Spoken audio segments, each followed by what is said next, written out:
When you're lying in your tent at 6,000 meters in a down sleeping bag and a warm first ascent jacket, and it's minus 20 outside, where's the best place to be? In your sleeping bag, in the tent. But by staying there, the mountain's not going to climb itself. True. And I think we're sitting globally right now with a young population of, I'm talking Western world, that have experienced great times growing up.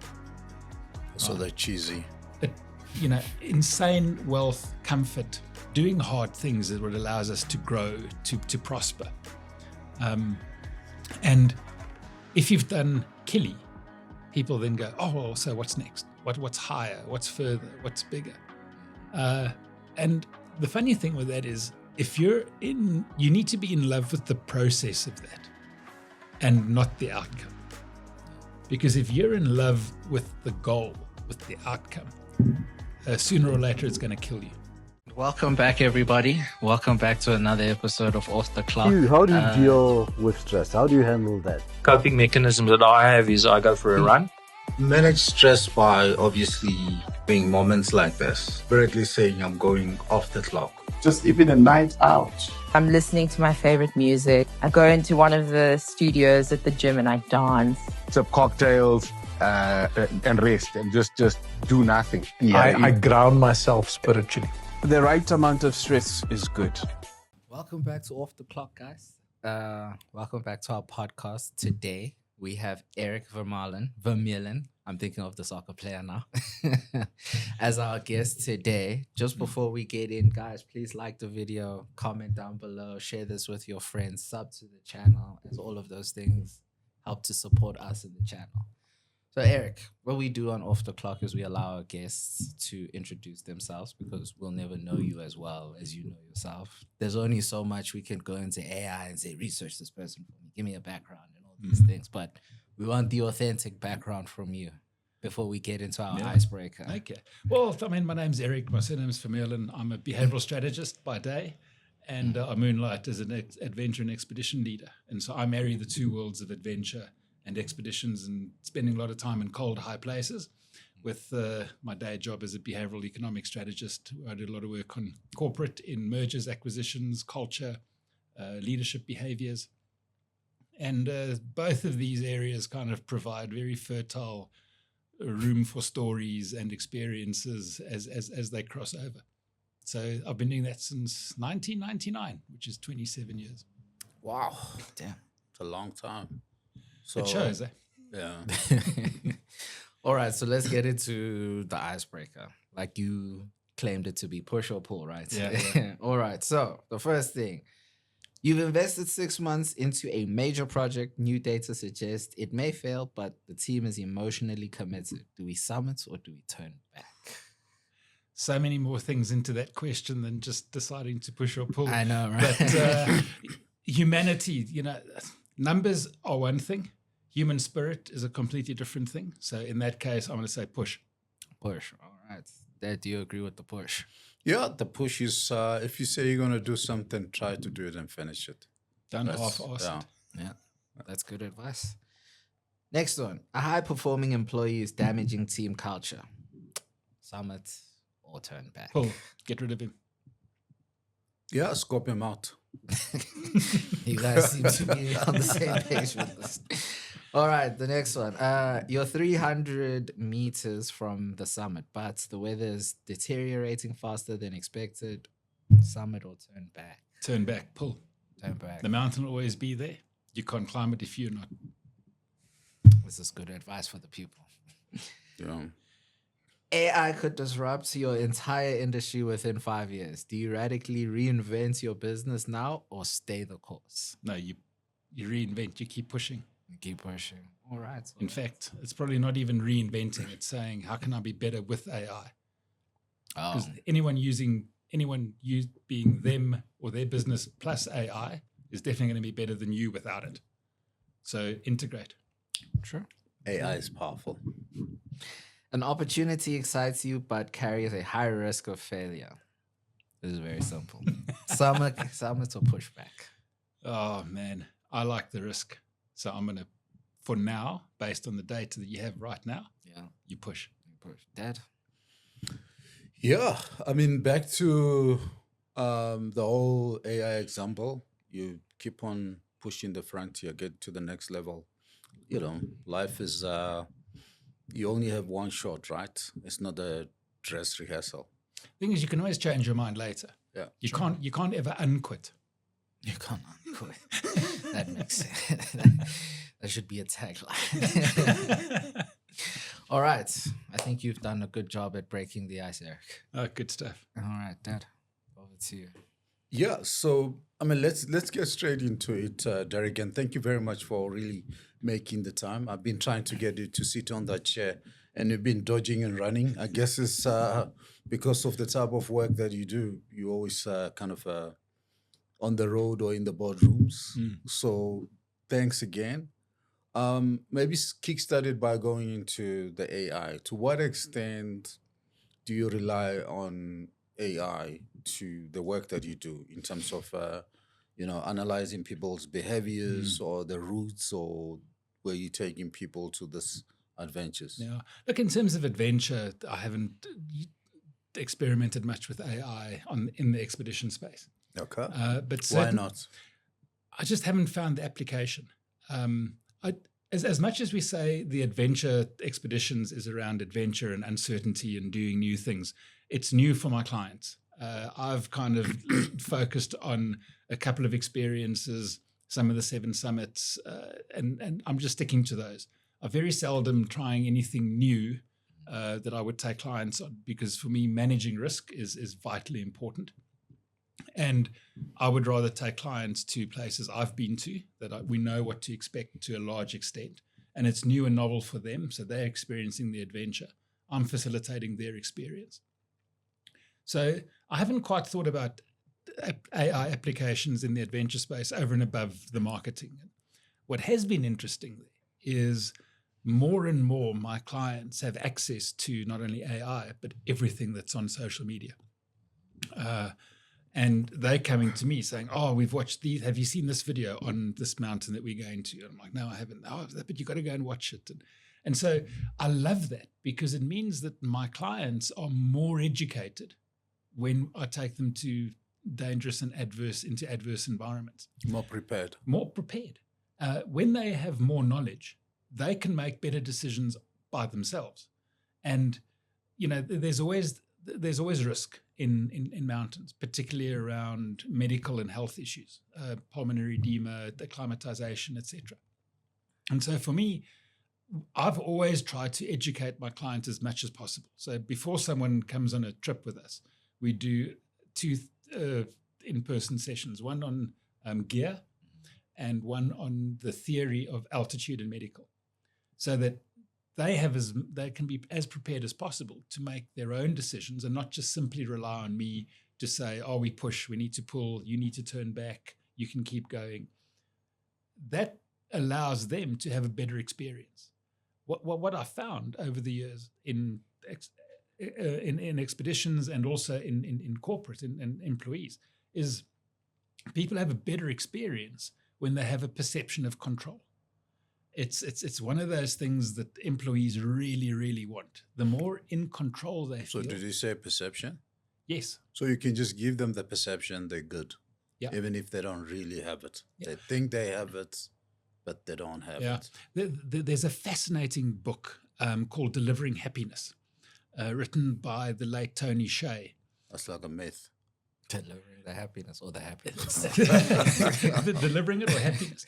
Well, I mean, the story is fascinating because it goes back to the early days of e-commerce, and before Amazon it was as big as it is now. And Tony Shea had made several $100 million selling link exchange to Microsoft in the late 90s, and then kind of became a venture capitalist, which he was terrible at. So he was down to his last, sort of 10 million, which is probably a tough pill to swallow. And one of the companies he'd invested heavily in was this online shoe store called Zappos. And he had developed such an affinity for Zappos that when he needed to start earning money again, because the millions had run out, he went to Zappos and said, listen, I'd love to be your CEO. And he built Zappos to a point where at the end of the day, it was bought out by Amazon for, I can't remember the amount now, but a ton of cash. But what Tony had done in building Zappos was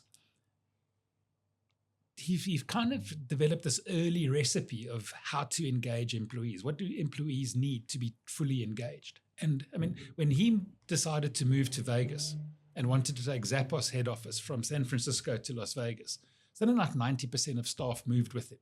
They packed up their whole lives and moved into the middle of the desert to stay with this company. They were selling tickets for office tours on Tuesday afternoons that members of the public could go and tour Zappos offices. And out of this experience came the book that he wrote called Delivering Happiness. But he talks about 4 things that employees need to feel to be engaged. And one is perceived control. The key word, as you said, Peter, is perceived. So you can't give everybody complete control. I can't give everybody complete control on an expedition. But I want to create the perception that they have a say in what we do. We do one trip where we walk about 170 kilometers through the desert in the Middle East. About 2 hours south of Abu Dhabi, there's a place called the Liwa Crescent, and you can see it on a satellite photo. It's this crescent of date farms, and we literally walk 170 kilometers across the mouth of it. But every morning, we give the team of normal people who just want to have an amazing experience, we give them an aerial photograph, a satellite photograph of where we are, where we've just camped, and where we need to camp tonight. And we've got to camp there because our support crew take the overnight, the tents and the food and everything. But then we say to the team, well, you guys plot the route. Because it really is about spending as little time as possible in high, soft dunes and as much time as possible on these salt flats called subkas. Some of them are 5 kilometers long. And so the team feels more in control of the experience, so they have a better experience. The second thing that Tony Shea said people need to feel really engaged is perceived progress. You know, nothing frustrates people than not knowing how we're progressing, than just kind of blindly going, and then you start feeling like a hamster on a wheel because I don't feel that we're going anywhere. You know, drive to Durban and cover your speedometer or odometer and cover all the road signs. It's incredibly frustrating. And so if we give our employees and my teams and adventures perceived control, perceived progress, where are we going today? How long is it going to take? How far are we? January this year, going up to Camp 1 on Aconcagua. I mean, your first day going up to that altitude is about a 4-hour trek. It's only about 6 kilometers, but it's a 4.5 hour trek. By the 4th time you go up to Camp 1, it's just under 3 hours because you're acclimatized and you get to understand the route, and you've got these landmarks that you can tick. You know it better. 100%. And so that really is important, is this perceived control. And how do people know that our effort is paying off through the progress that we make? Maybe just list the 7 wonders that you kind of play around and taking people to those places. And I'll follow up with a question around the economics of doing that. Yeah, so I mean, we lead expeditions to some of what's called the 7 summits. So that's the highest peak on each of the 7 continents. Okay. Obviously, the famous one that everybody knows of is Everest, the highest mountain on the planet. That's in Asia, and then Kilimanjaro, Africa. So we've got famous to me. So we don't. We haven't guided Everest in many years, simply because the South African demand isn't that high. And there are so many, it's such a cluttered marketplace. And so it's become very commercialized, firstly, and it's commoditized. If we go to Everest, we would anyway go out of Tibet on the north face of Everest, as opposed to the south side, which is the popular side. And the main reason for that is that the objective danger of climbing out of Tibet is way lower than Nepal, where you're crossing the Khumbu icefall 4 or 6 times, depending on your acclimatization. It's called an icefall because that's what happens there. Ice falls. And at no point can you predict that. So the objective danger is really high. So Everest we don't particularly go to Everest too often. The second highest of the 7 is Aconcagua in South America. 6,980 odd meters. So I just rounded up to 7. And I've guided that one plenty times, multiple summits there. And I think currently I'm about the only South African that leads Aconcagua climbs. But what's fascinating about Aconcagua is it's the second highest, but it's the highest mountain outside of Asia.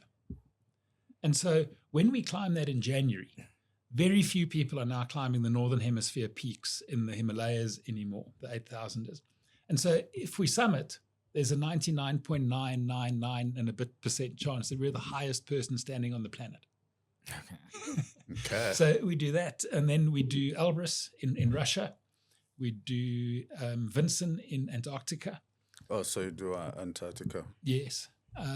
We're not allowed, because we're not US citizens, we can't get a concession to guide Denali in North America.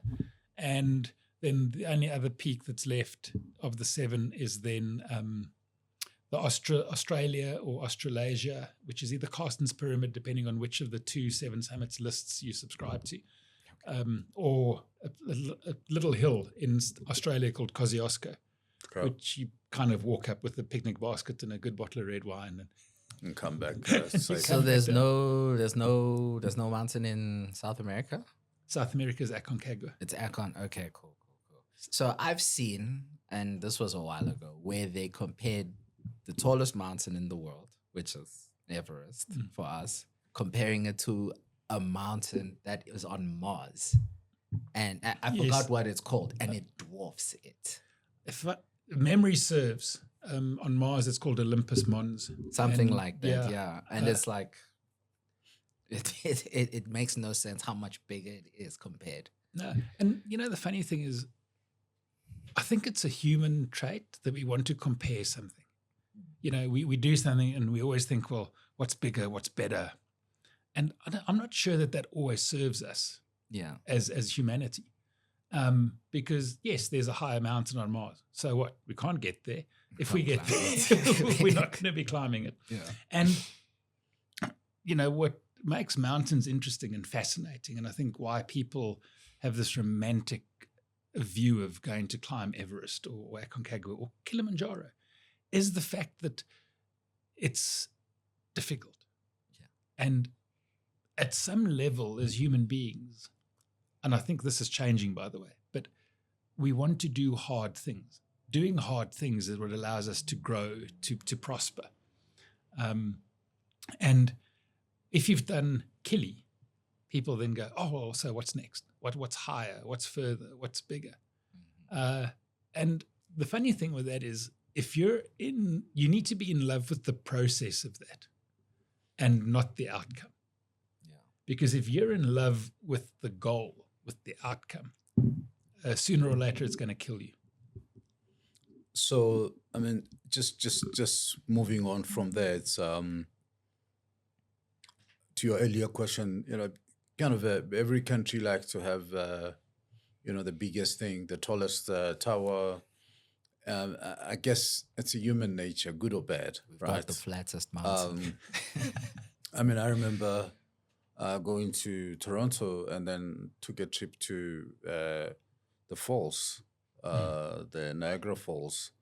And I just couldn't help. Part of going to the falls is you take a boat into and sail through where the actual fall. But on the one side, because it's right at the border of US and Canada, and the Americans have tried to make their falls more dramatic to the original falls. Like they want to make their falls better, being, having seen the Americans, how competitive they are, was just, talk to the point. I think that everybody is trying to do that. And I mean, I remember on a trip to Dubai, trip to Shanghai, going to the tallest building in Shanghai, and where they're starting to compare the towers, which one is the tallest, and like, who cares, type of a thing. But they keep on trying to be the best, the highest, the next, and all that. And also people a friend of mine from Czech Republic was, a little bit of overweight and not so healthy, but he liked cycling in the mountain because he had a mountain house. And he did this triathlon in the town that they were doing. And because you have to run, swim, cycle. And I think I wasn't there. He was just relating the story 2 days after because he was like man down after doing that. Had to get his friend to wait with Kofola.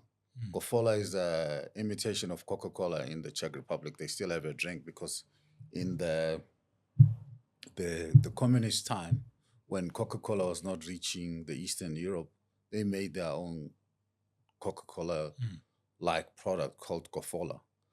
So he asked his friend to wait with a liter of Kofola when he was on the run thing. So he downed Kofola to bring back the sugar in the body.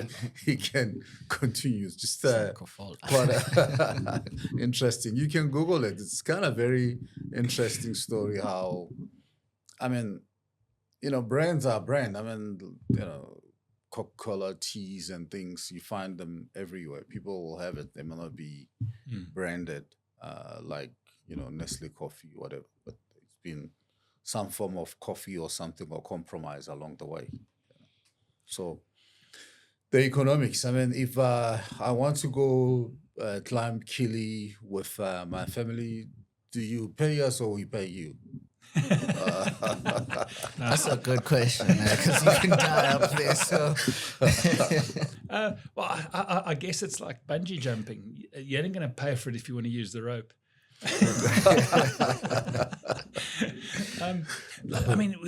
I get that all the time. We had some very high net worth individuals do Kilimanjaro with me last year, and coming off that, like, what's the next thing? What's the next bigger thing? And they were like, oh, we want to go to Antarctica. And so we do that combination in Antarctica of climbing Vincent, the highest peak. And then we fly to 89 degrees and we walk or ski the last degree to the actual South Pole. Yeah. Which is an amazing adventure. But it comes at a huge cost. The cost for that combination trip is $110,000. For a rich person, per it's person. nothing. Yeah. So again, but even for these high net worth guys, they kind of saw that and, they were hounding me, send the propose, and I sent it and I never heard from them again. So quick question, because. So you pay. You pay, basically. Yes. So quick question. When we we're speaking about that, when they achieve this, they're like, what's the next big thing? And I feel like you also said earlier is that people don't want to do hard things. We're moving into an age where people don't want to do hard things anymore. And I think it's like people don't want to test themselves anymore, but they want to have the status of saying, I did this, i.e., whatever comes with that, I'm better than you, or the clout or whatever that comes with saying I did this. It's not about testing yourself and proving that you're stronger than you think you are. It's just more about a status thing of saying I did something, right? Is that what you're saying? I think that's a lot of where society is moving towards. Is saying I want to wear the badge. Yeah. I'm chasing the outcome. Yeah. I want to be a millionaire. I want to. But we forget that in order to achieve that, there is a process that we have to follow. And in order to follow that process, that involves change. And it involves stepping beyond what you perceive your limits to be, stepping beyond what you perceive your comfort zone to be. And when you do that incrementally, your comfort zone gets bigger, and then you want to go and do the next thing. And I think the psychology behind that is around progress. And comfort is the enemy of progress. When you're lying in your tent at 6,000 meters in a down sleeping bag and a warm first ascent jacket, and it's minus 20 outside, where's the best place to be? In your sleeping bag, in the tent. But by staying there, the mountain's not going to climb itself. True. And I think we're sitting globally right now with a young population of, I'm talking Western world, that have experienced great times growing up. So they're cheesy. Insane wealth, comfort, and I think the thing is that bad times breed strong people, right? When life isn't great, when you're growing up, that gives you a sense of purpose. It gives you a sense of grit and determination. So you go through a generation of hard workers because they had a generation of tough lives. Yeah. So they work hard. Then they become successful. And now you've got easy times, and easy times breed weak people. Because if you don't have to fight for what you get because it came easy, what is there to fight for? Early, just after varsity, I was playing some international sport, and I had an opportunity to play at a really elite level beyond what I was playing. But up until then, if I think back about it now, it had come really easily. I was playing sport, and I'd make the team, and then I'd make another team, and then I'd play another age group above where I am. And I'd never felt like I had to do extra work or train harder than anybody else. And then I would see my mates around me who would, every spare moment they got, they would go out and they would do fitness and skills and train harder. And then I quit. Not because I wasn't making the team, but because the pressure of that uncertainty of will I be in the team for the next tour or on the next weekend kind of just got to me, and I was like, no, that's it, I'm done. And then after I quit, 6 months later, I was like, oh man, that was a stupid move. You can't unquit. Well, you can. But you would never have the opportunities again that I missed out on. Yeah. Because I quit. So some things you can unquit. But the minute you quit, you go backwards.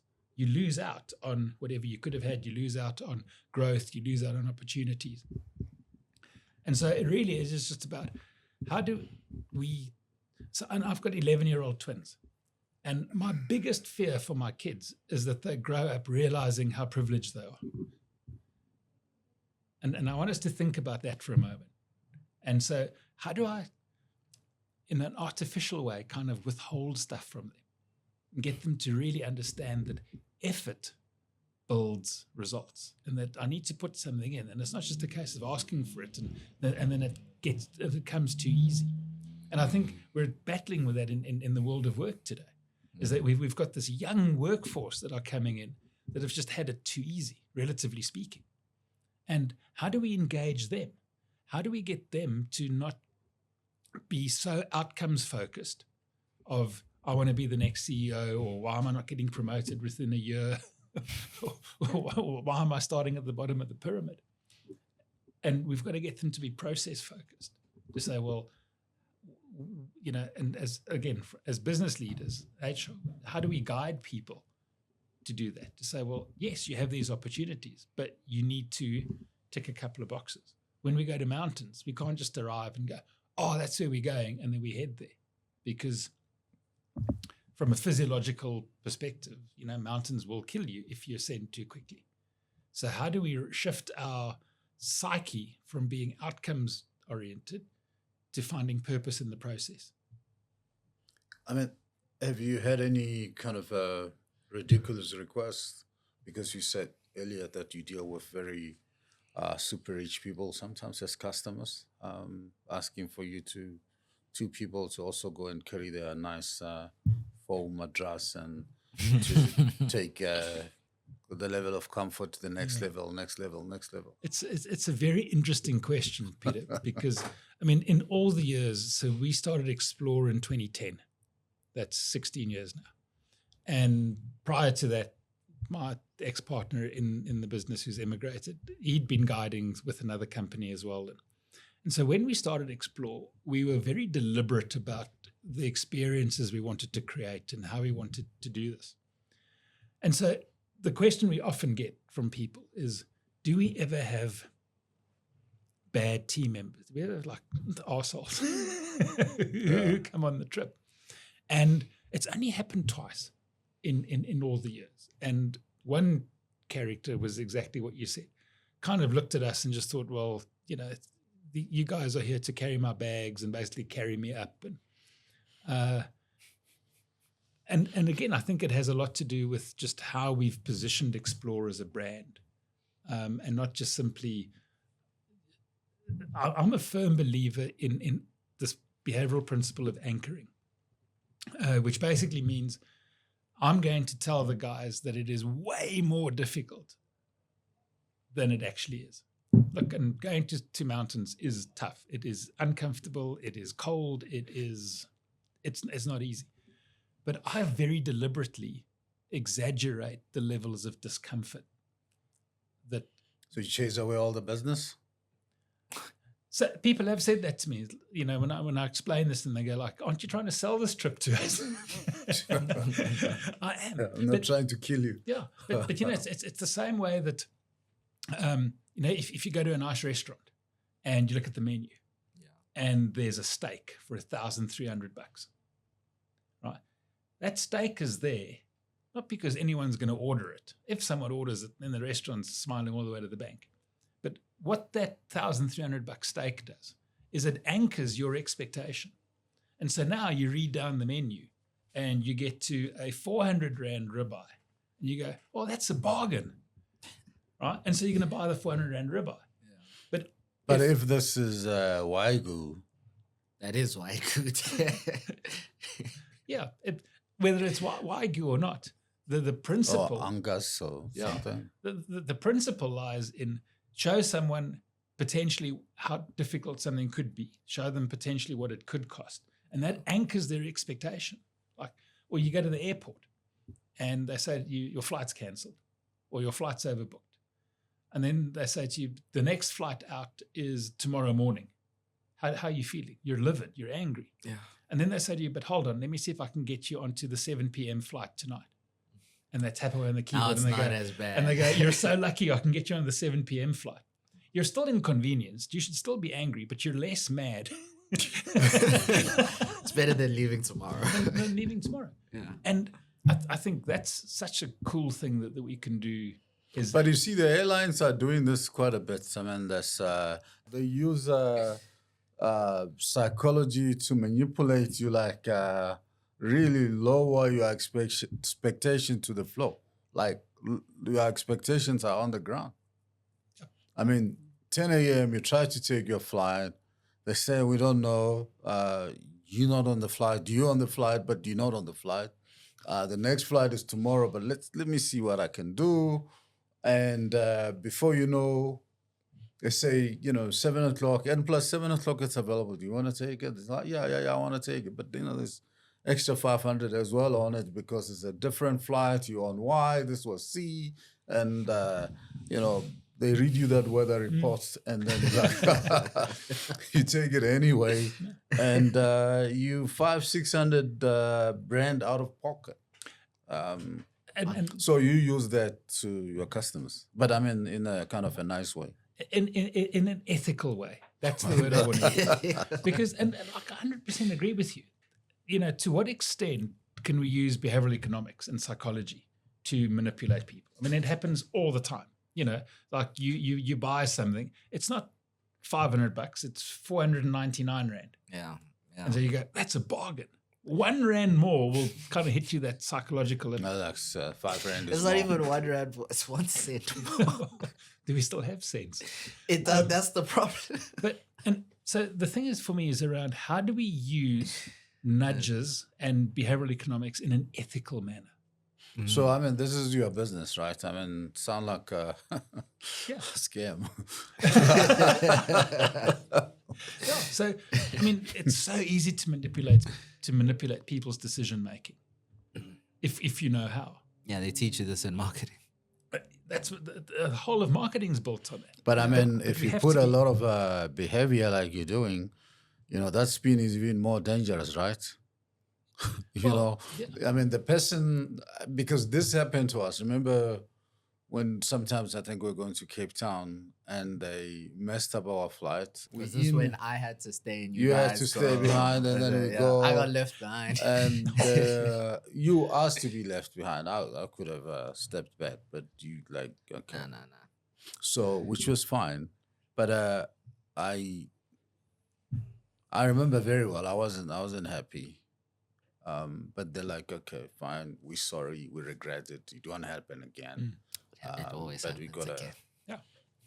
But we got a solution. You'll fly at 6 p.m. or 4 p.m. Whatever. You get there on time for dinner. It's still okay. Yeah. And so, there's that limit. Where does it become unethical? But for me, we're taking people into extreme environments.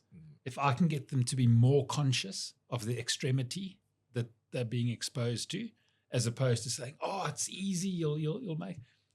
I mean, I've seen people on Kilimanjaro at Harambu Hut a couple of years ago.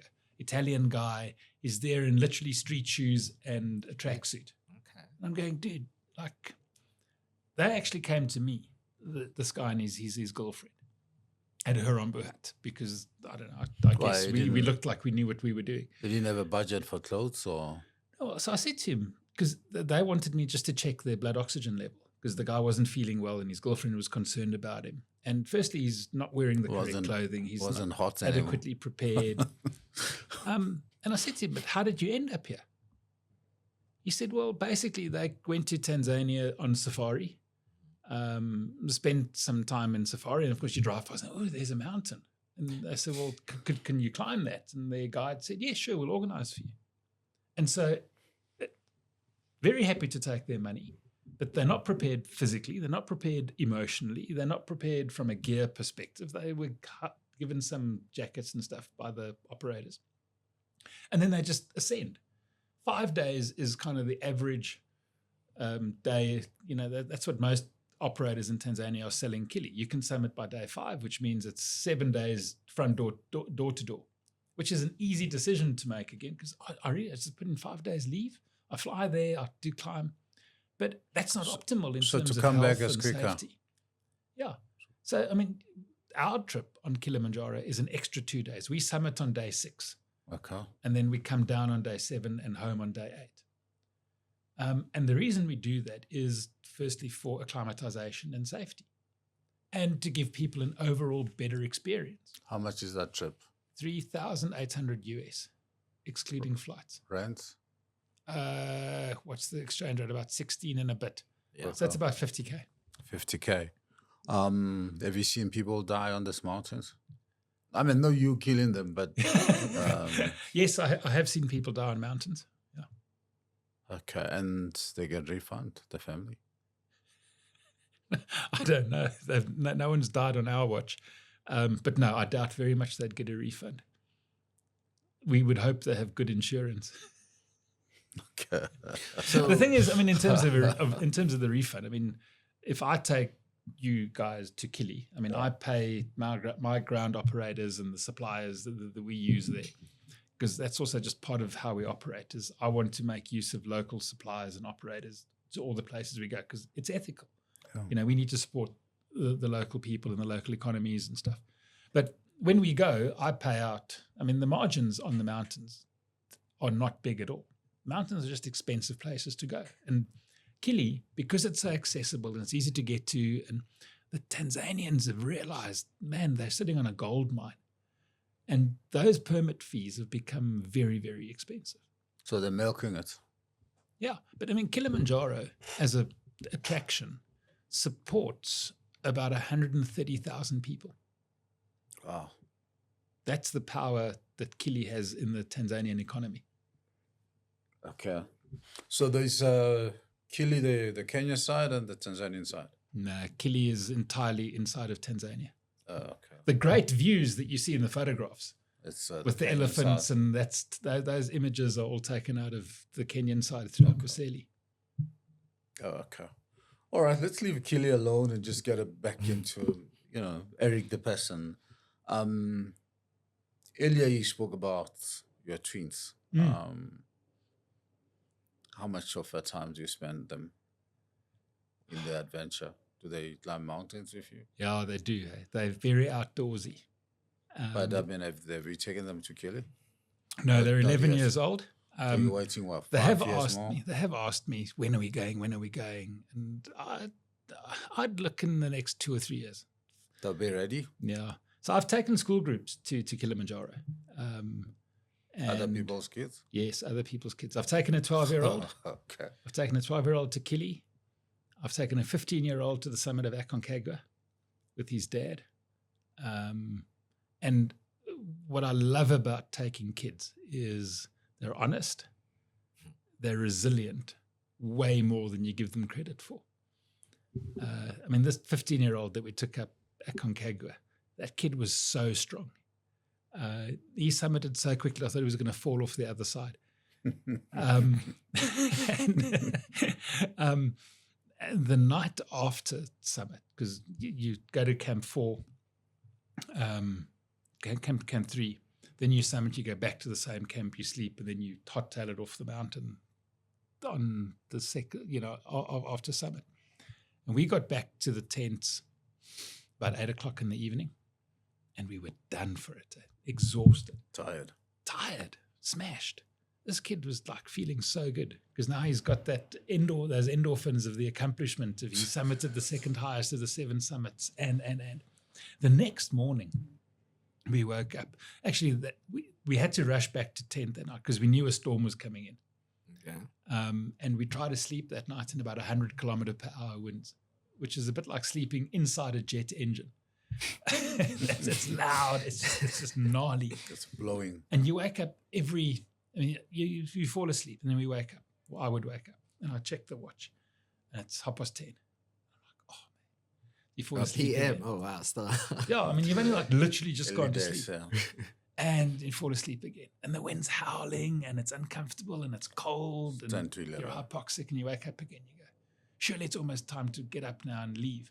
And it's like midnight. I'm like, oh, man. Wait, what time was wake up time by then? No, like 6 o'clock the next morning. But we wake up the next morning and his dad, one of my clients, his blood oxygen level was at 54%. Damn, that's low. Which is very, very low. Post-COVID, we all know how important blood ox sats are. Important. And I mean, like in normal life, when we get to like below 90% or 88%, then doctors start getting very worried and put you on oxygen. And I think that same morning, mine was at about 57. Free oxygen. And I got, there's no oxygen. I mean, so we can take oxygen, but we don't. And I sent the rest of the guys to pack up the tent and go. I carry dexamethasone with me, which is a drug. Each got a shot of dexamethasone, myself and client. It took us about an hour to sit opposite each other on the ground with our legs straight, packing up a tent. And now we just want to get off that mountain as quickly as possible. Packed up the tent and we descended. And, we drop like 200-300 vertical meters and immediately you start feeling better again. Better, yeah. So it's like bad things are going to happen, but are we prepared for it? How quickly do we salvage the situation? It comes back to how we started. Do we push? Do we pull? Yeah. Indecision probably kills you more often than anything else. And it's just how quickly you make the decision. So, I mean, let's take it to the sleep level. I mean, generally, if you're not climbing mountains, in a normal environment like this, how many hours of sleep do you do? We ask a lot of this question on the show. Sleep Minimum time. 8 hours a night is what we need. Maximum? No, now when you're not climbing mountains. When I'm not climbing, rituals and routines are so important because they negate uncertainty. And when I'm not climbing, I try and be in bed latest 10 o'clock. Okay. And I would wake up 6:30, depending obviously on travel and what I need to do the next day. But I aim for minimum 8 hours a night, whether I'm climbing or not. Okay. So, back to you again. You're talking about your twins. How did you meet the mother? At an adventure race. Where? In the Cape? No, Bronkhorstspruit. Oh, around the Bronco corner. spray. No, like not a very romantic place, Bronco Spruit.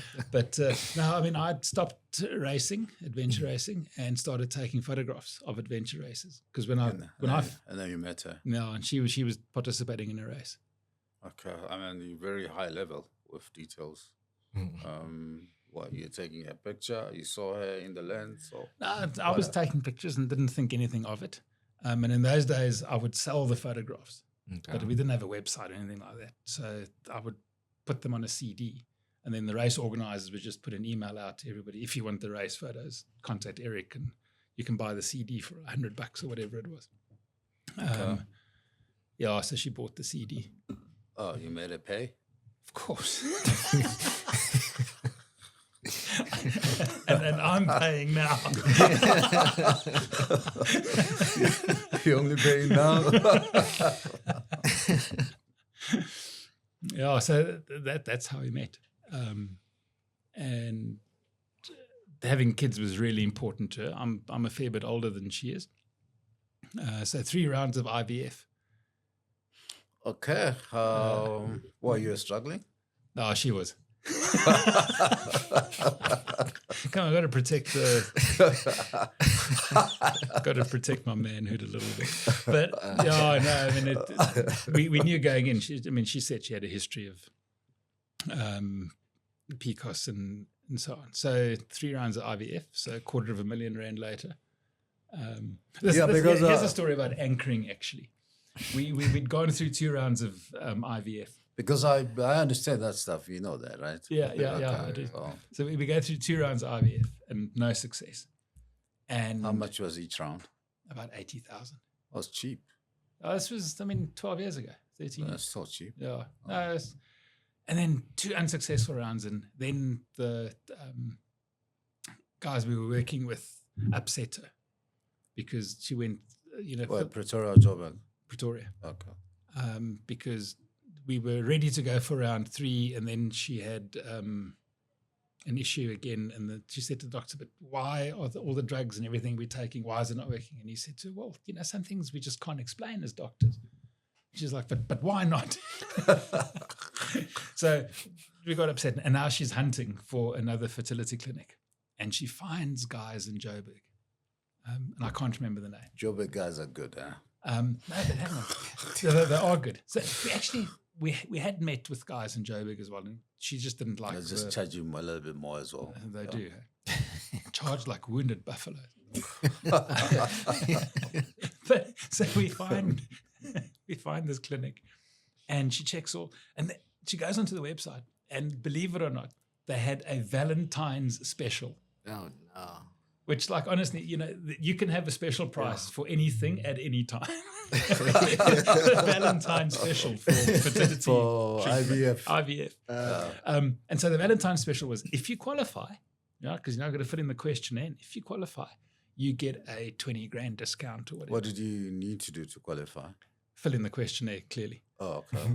But anyway, so we fill in the questionnaire. They say, now we go in for a consult. They go, right, so yes, you qualify for the discount.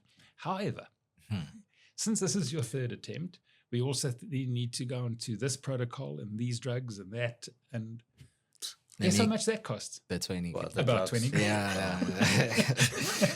It's a scam. You got the drugs for free.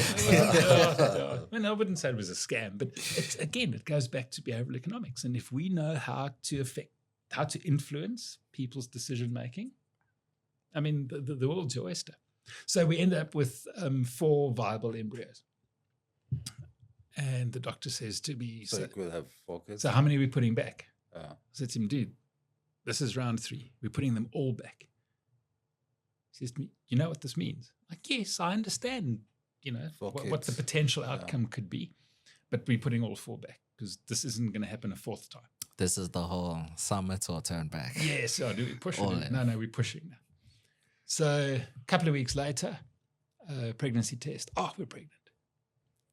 But now we don't know how many. And then I went away on an adventure with a corporate client. And the deal with the kid's mom was that when I get back, we'll go for the next checkup and scan and this and how many heartbeats. Anyway, so I'm on the second last day of this corporate adventure that I'm guiding. And as we're crossing a river, I happen to look in my bag and my phone's going crazy. And it's her. So I think, well, let me just phone back. Oh, there's some spotting and she thinks something's wrong. So she's gone to, she couldn't get an appointment with the fertility clinic. So she's just gone to her, the gynae she normally goes to. There's nothing to worry about. Everything's okay. But now she knows how many heartbeats there are. She says to me, do you want to know? So, well, you might as well tell me. 3. So guess what, guys? And I happened to be on this trip with Deloitte, who are full of actuaries and really, smart people who understand numbers and finances. And they say to me, "You understand what it costs to raise a kid in South Africa?" And do more adventures. And the other thing with triplets, like twins, is okay. You've got 0.2 more kids than the national average when you have 2 kids. With 3 kids, nothing in your life is standard, not ever. Not your house, not your car, not your holidays. Because all the holidays are mom, dad, and 2 kids. Yeah. So now it's 3. Now it's 3. So I've said from the outset, the kids will just make turns staying with grandma and grandpa while the rest of us go away. So we had 3 heartbeats up until 10 weeks. And then there were 2 heartbeats. So what happened to the other heartbeat? It just stopped. We don't know. That must have been devastating. Like mixed emotions. Yeah. Because it's like, whoa. What, bittersweet? Yeah, bittersweet. Okay. But neither myself nor her have ever given it any second thought. We lost a life because this a mate of mine that I mentioned, who also spoke at a wedding. So this friend of mine, they had twins, basically to term, and they were stillborn. You know how tragic that is, because now you've got to literally bury your twins that you've never met and never experienced. Yeah, that's very traumatic. That's incredibly traumatic. And, against what my mates experienced and versus we had 3 heartbeats. Now there are only 2 heartbeats. Not that didn't show up on sonar or anything like that. So, you take it as it comes. So boy and a girl, because when you have 3 rounds of IVF and you have kids at my age, then you're only going to do it once. So pigeon pair, first up. You got but the doctor was like, when he was telling you, it's like when you said we're doing all 4, and he was like, you know what this means. Yeah. And then it almost meant what he was telling you, what it meant, like you could have 4 kids straight out the gate. No, you could. But also, the story of IVF, I've been in that space a little bit. A lot of people struggle like phase 1, 2, 3, 4. Yeah. And I know this couple, they tried, I think, 3 times of their own money. It's like you gambling into losing everything, bonus, everything. And the last time, the family was like so compassionate and said, look, try one more time, we pay, it's on us. And boom, they got a baby boy. It's like, wow. It's like a gift to the family. Happy ending to their story, ended very well. I mean, one of my clients, one of my old clients, also, they battled to fall pregnant. IVF, and eventually had one successful round of IVF, had a singleton, one kid. Months after the first one was born, fell pregnant naturally, twins. Right? And I think also it speaks to me around this idea of our psyche and human nature and human potential, because the numbers sometimes tell you one thing, but often we use the numbers to say we can't because. How many times have you heard that, Peter, in business? And we can't do that because. Yeah, we can't, and the numbers don't stack up. The numbers don't. But what if we switch that around and say we can if? Yeah. And I think in a lot of things, on some of these expeditions, and I've seen it, you end up being stuck in a tent in a snowstorm. You end up being far enough behind what you'd planned and the schedule for the numbers to go, nah, you should pull. But then if you're willing to give it a go, how far can you push without being irresponsible? And will that get you the results that you want? Yeah. No, I mean, it's true. I've been in healthcare all my life.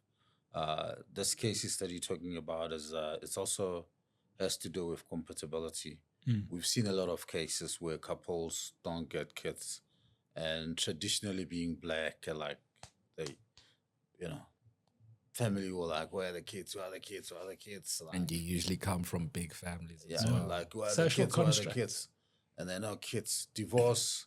Both partners, first partner, boom, floodgates open. They have 3-4 each different partners.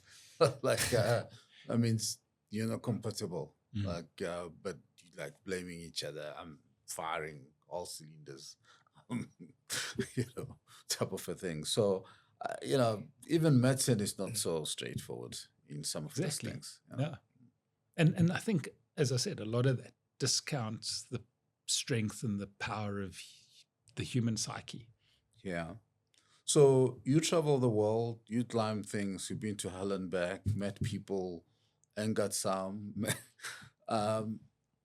Anybody that maybe through all those journeys of summiting things that you you think you should have apologized, but you never had a chance. You don't have to mention the name.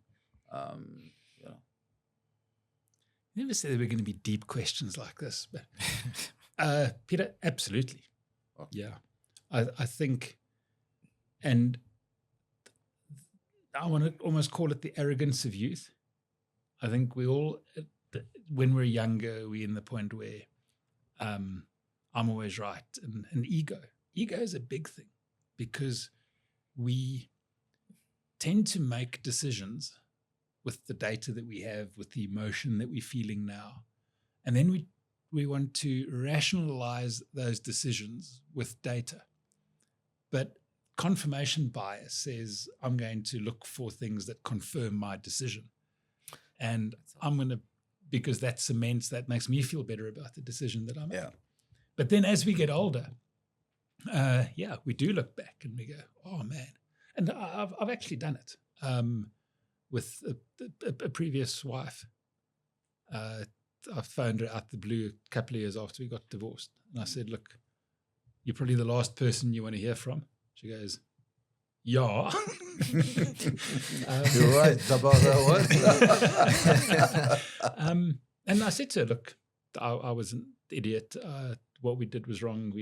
And we were both wrong. But I want to just reach out and go, yeah, and say, do think about it, and I'm sorry that we went through what we went through. So yeah, I think if we go through life, we will always have regrets. We can't live life through the rearview mirror because that stops us from moving forwards. Yeah. But we have to have the guts to admit when we're wrong and to apologize for that. So just following up on that question, and I'm not trying to like get more details, but I'm just saying like when you were able to just like man up, put your ego aside and be like, on these things, I was wrong and I'm sorry we went through this. And was that more for you or for her? Because I know like when they say you must learn to forgive people, it's also for yourself as well, so that you yourself can move on. So how was that like a whole healing thing? Like, did it end well in terms of like, oh, thank you, the acknowledgement of everything? And I mean, she did say you are the last person she wants to hear from, but like the surprise of you saying you're sorry and like just bringing this up out of nowhere and apologizing, how did that go? I think the important thing that we need to realize with stuff like that is your reason for doing it. Yeah. Right. And that, is it to forgive yourself? Is it to give the other person to forgive you? Is it to find absolution? Is it to, I think there are a ton of reasons. And it took me years to do that. But I was driving back from the Cape in my car, and I was sleep deprived from an event we were running. And I was like, I need to actually do this not because I wanted to get anything out of it.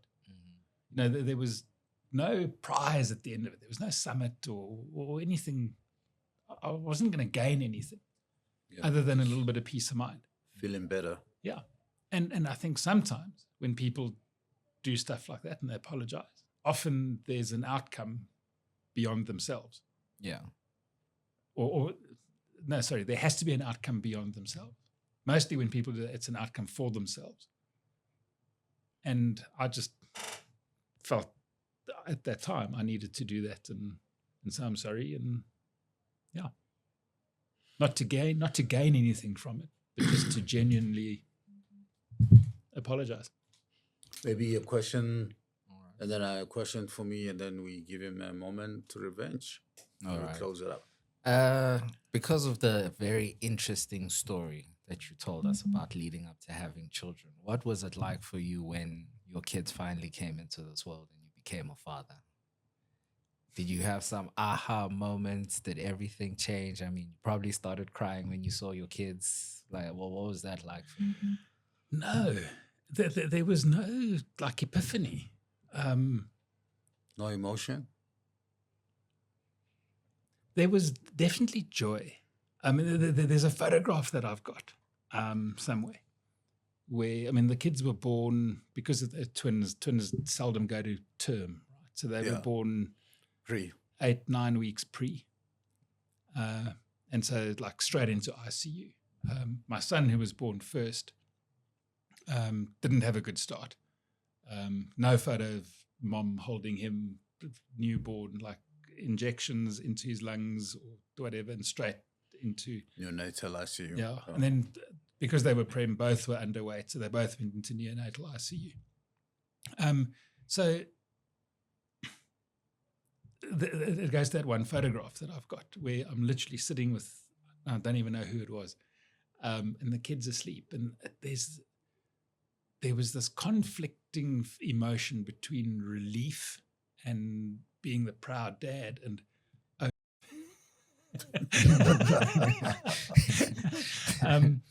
because like my first thought past the relief and this is so cool, and was how are we going to look after them? How are we going to care for them? Sobering. Like suddenly, because now my mates at Deloitte told me when they were triplets 8 months previous that this is going to cost X millions. I'm like, where the hell are we finding this from? More summits. More time away. No, so yeah, there was no seriously big emotion. Maybe I'm just a heartless person, but it was that peace holding them, and then the realization of this is permanent. Well, it's not permanent. It's 18 or 20, 22 years, and then you move on. Yeah. And so one of the things, like probably leading from that, is one of the issues, big arguments that I had with their mom is, and I don't know if all mothers are like this, but after the kids were born, it was just all about the kids. The kids are the most important thing in our life.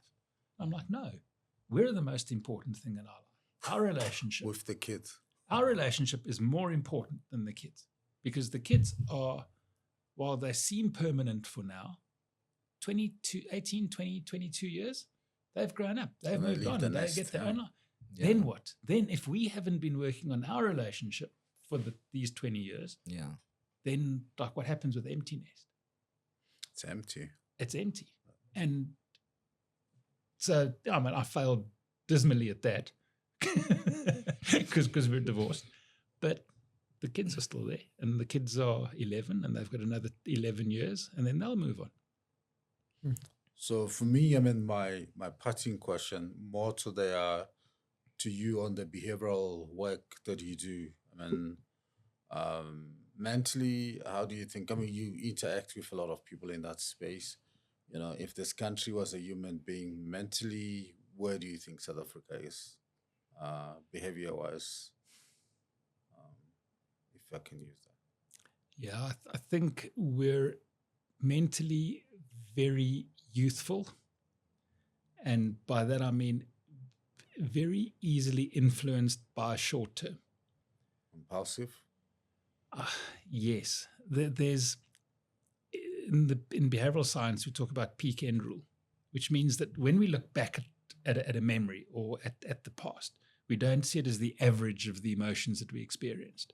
We look for the peak highs and the peak lows, and predominantly the most recent of those. And I think our psyche as a nation has a lot of maturity to do, because we tend to get stuck on what's happened most recently. And politicians are really good at maximizing that. So, I mean, we're in another run up to elections, right? Yeah. So suddenly streetlights are being fixed, potholes are being fixed, people are getting T-shirts, etc. And it's very easy to then go, oh, you see what we did for you in the last 6 months. Never mind what we did not do for you in the previous 4 years. It's not us. I think the solution is having elections every year. No, the solution is to not have a democracy and have a benevolent dictatorship. You can expand on that. This is why I say that. You know, in 1994, when we broke the mold and freed ourselves in our first ever democratic elections, that was April 1994. In Rwanda, in exactly the same time frame, they had the Rwandan genocide. Right? They literally killed each other by the tens of thousands. Like one of the most harrowing things you could ever do is, I mean, I know, Peter, you travel in Africa and stuff, is go to Kigali, go to the Genocide Museum. It is shocking to think that that's what people can do to each other. But at the same time that we had our elections, Rwanda had the genocide. They were killing each other in the street. Fast forward, where we 26 years later? No, 32 years later. And where's Rwanda? And where is South Africa? Kigali is now, for the last 4 years in a row, been voted the cleanest city in Africa. You go to Rwanda, it is, everything works, it's clean, it's a benevolent dictatorship. You look at what's happened here with our very youthful democracy, and it's not serving the people.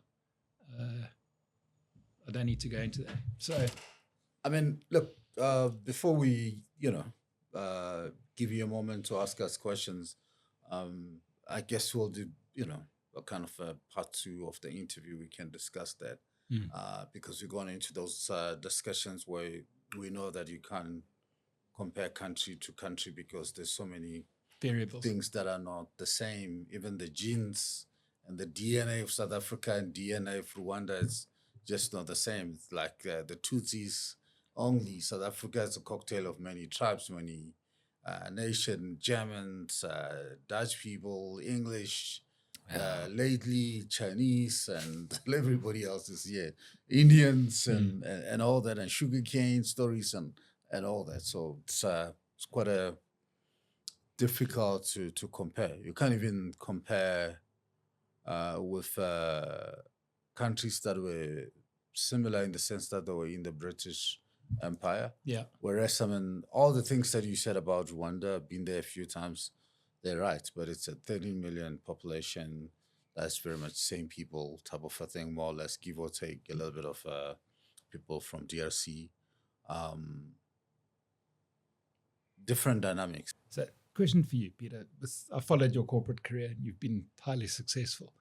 But how have you, as a senior executive in business, managed to deal with really tough times in terms of the businesses that you've led, where there have been issues of financial misappropriation, et cetera, et cetera? How does that affect your psyche? This is the perfect question for you, Dad. It's very perfect, but very difficult. I mean, I was lucky in the sense that I made MD when I was like 35, going for 36. I don't know whether it's a good thing or bad thing. And I realized very quickly that, it's tough and colder at the top. Like you will know, the higher you go, the colder it becomes. And very quickly I learned that in corporate, the more senior you are, you need to be comfortable with people just only bringing problems to you. Nobody's gonna come to Peter and say, "I like your designer sweater. You're looking good. You coming up with good ideas. You know." Even if you kind of driving things and bringing in results and taking the business to another level, you never really get that feedback quite a lot, unless in reviews to say, we said we're going to do $150 million, we're doing 160, you get more bonus and all that. And then they close it, they don't tell you again. But when things really go wrong, that's when you get to know that things are not going well and you're on your own. I mean, funny that you're mentioning about financial appropriation or people stealing money. Yeah. Because when I joined Medtronic, and that's the story that I had. And I didn't know, despite the fact that I was in the industry, I didn't know this lady who stole more than $500 million in the company. And the predecessor happened to be Peter Fuller. Stayed over, we laid over 2 weeks when I joined to kind of hand over. Yeah. And the Thursday before last Friday, he was leaving. Him and his CFO was also Peter Buoto. So, Peter is a good name. So It's a quota. so they called me in this room without windows at Medtronic. There's this room called Kenya. The meeting rooms were called different African countries. And normally when you're having really private, difficult discussions, that was the room. So like no windows, nobody They sent you to Kenya. can jump and leave before time. And they told me about this and look, there's this matter of fraud. This lady stole some money, but the lawyers and everybody's on it. That was in 2018. And then a year later, then I get to get the stories popping up in the news, and people were talking about the doctors and the customers started hearing as like, damn, Medtronic is rich, increasing the prices. And because this lady stole, you don't even know where the money is. How can you steal that money? People were very judgmental about that without knowing the story. The real story is that he actually stole the money from SARS, not from Medtronic, most of it. If you look at the science and the way she's done it, was quite a thing. But the stigma was staying. I said, big company, they stole the money and all that. It's just on your own. You can't talk about it. So, it affects you because you can't even talk about it openly because it was still subject to decay. Until in 2023, went to the courts, which was the most dramatic experience ever, having to go through the whole details of the case. 537 million, plus SARS asked for extra money when Medtronic reported that there was the case, plus we want more. And 12 years later, that was the time. And the lady was eventually sentenced 50 years. She's serving the time. But what really killed me for me was the details of how she spent the money. And the whole story around her was like, wow. I remember the first day court case when I had a driver who took me to the court towards Leprefield, Alberton side. Most dramatic court day. First, it started with NCA saying, it delayed 2 hours because of load shedding. And then NCA said they got the rights to broadcast this case live. And then the magistrate was Fenta, P. Fenta, I don't know, Peter or something, or Petros. He eventually allowed them. And then as they were doing it, Hildegard Steenkamp was the lady. And she then said, look, I can't do this thing in English. I need an interpreter. And, and then they were out looking for an interpreter to interpret. They came up with a black lady called Zanele to interpret Afrikaans to English in the court. It's like most kind of a dramatic case. And then there was this overweight lawyer that on our side was having Woolies bags of files and evidence. Like they literally walled them. There's just so much evidence. Can you imagine how you unpack the $500 million Yeah, I imagine. in expenses? Yeah. And then, I mean, just the whole details, how she banned the money was just a killer. So I remember that day I was going home, used the whole ring road, and I stopped over after N14, and I asked the driver, let's stop. There's a McDonald's at the BP garage, like get a double hand Big Burger and an ice cream, just to cool off, because she's like, spend this money. The things that she did was like, a part of it was like spending almost $1 million at Victoria's Secret, buying lingerie in one day. That's crazy. I asked a lot of women, they can't do that. No. I think they could. They just need the money. But I mean, it's like buying the whole store, right? You just need the right motivation. Yeah. And also buying, the son was making 18th birthday, buying a Lamborghini Gallardo for him. That's I think, I mean, the trips to Dubai, to Vegas, to London, actually going into a Louis Vuitton shop and buying 2-3 bags, 300K, leaving the scene and all that. So it sounds very nice, me telling the story, but absorbing and being hit by all that. And when I was actually at BD, I had 2 attempts of people trying to steal money because they had a Standard Bank account and a Citibank. You move dollars and rands around, like play around to manage the business. But in all occasions, it didn't work. We just had a tighter system that couldn't happen. Yeah. So But I think as a senior leader, it must be really stressful and keeping the troops or keeping the business running and keeping the image up for in the market.